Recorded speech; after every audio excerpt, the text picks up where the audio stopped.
Salut à tous, aujourd'hui on est dans le vieux Chili et on va visiter les Halles du Skilt. C'est un nouvel endroit qui vient d'ouvrir et vous allez voir, il rassemble plein de bonnes choses dans un lieu vraiment atypique. C'est parti! Les Halles du Skilt occupent un bâtiment construit en 1685 qui a changé plusieurs fois d'utilité. Mais aujourd'hui, il rassemble des produits délicieux sur 700 mètres carrés.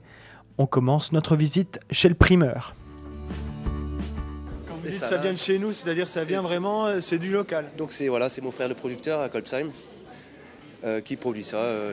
Il a 3 grandes serres et puis voilà.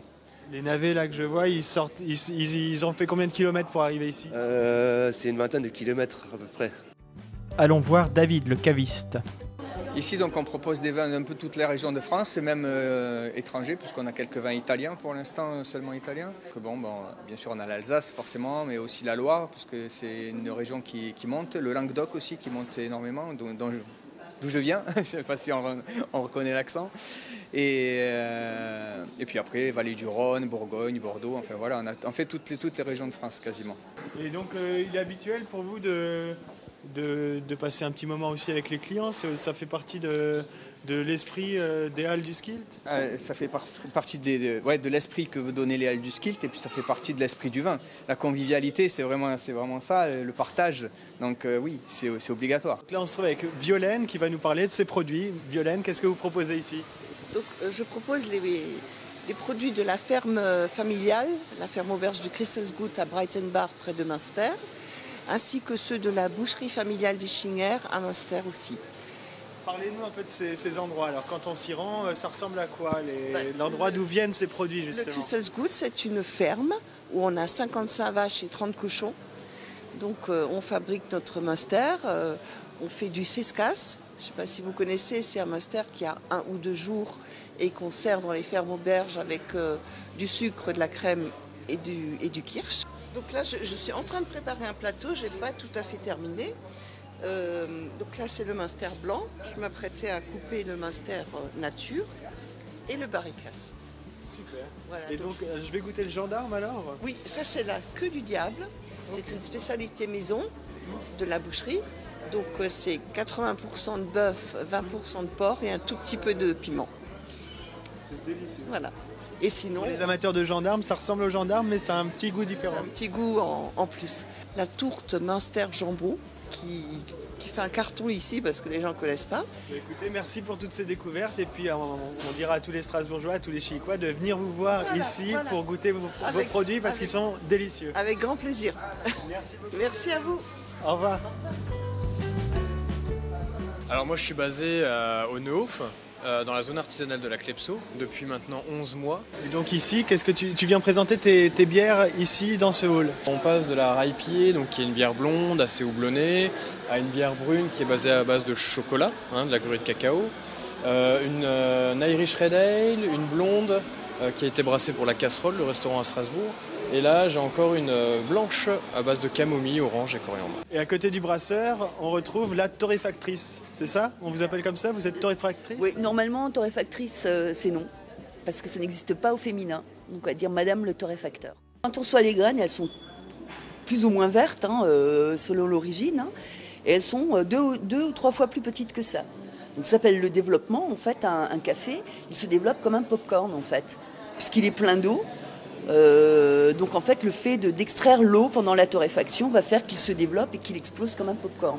Je torréfie quasiment sur demande parce que plus le café est frais, le meilleur il est. Un café vraiment unique à Strasbourg, c'est celui qui est torréfié par Daniel. Merci Daniel pour cette découverte. C'est un plaisir. Merci à vous. À bientôt. Au revoir. Au revoir. Ici, on est dans la partie fromage avec Valérie. Valérie, quel est votre critère de sélection pour ramener tous ces bons fromages à Chili?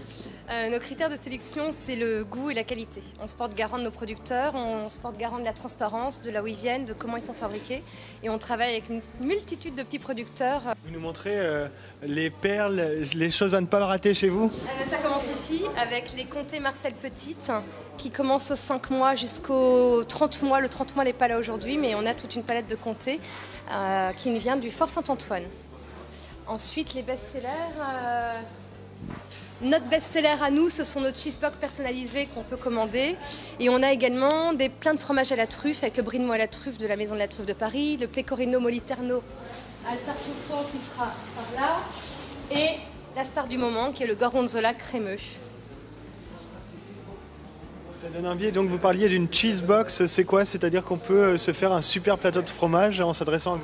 Voilà, vous pouvez commander votre plateau soit sur internet et réaliser votre devis directement, ou nous téléphoner ou venir au stand.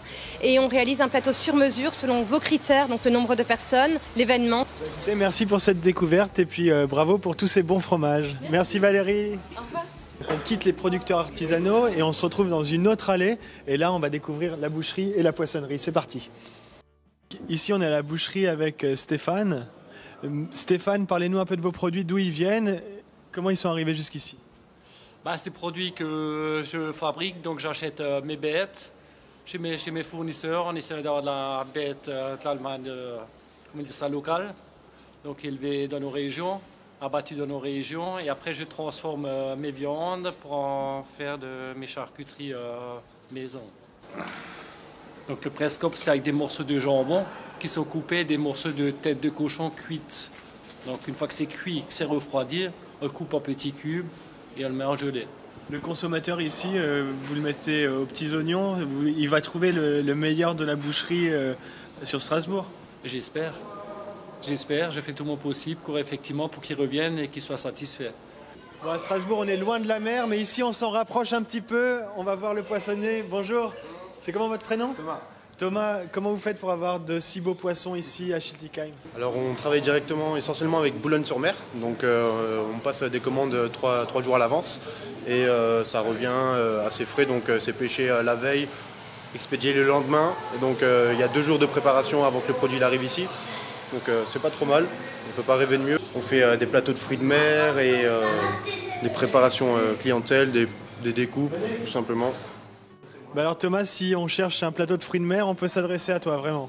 Voilà, à toute l'équipe qui s'occupe de la poissonnerie, pas de souci, un plateau de fruits de mer bien préparé et avec une belle décoration. Merci beaucoup, je retiens. À bientôt.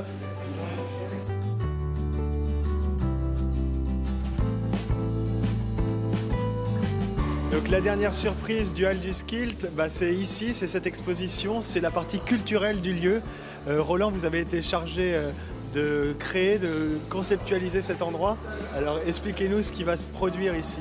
Alors ce lieu, donc vous avez visité déjà le marché couvert qui est le rez-de-chaussée en fait de ce marché avec les commerces alimentaires. Et ici on est plutôt sur la partie culturelle avec, comme vous le constatez, autour de vous une exposition qui est consacrée à Tommy Ungerer pour la première exposition, qui va évoluer puisque tous les 3 mois nous aurons de nouveaux artistes qui viendront exposer. Et puis un espace qui se trouve juste ici qui est ce qu'on appelle l'atelier, qui est utilisé par la Cabane des Créateurs. La Cabane des Créateurs est un lieu qui existe déjà à Schillig. L'idée c'est de pouvoir venir tous les mercredis et tous les samedis pour apprendre quelque chose.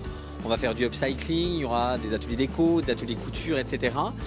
Et la première semaine est une semaine destinée au digital où on va pouvoir avec une imprimante 3D travailler sur des objets.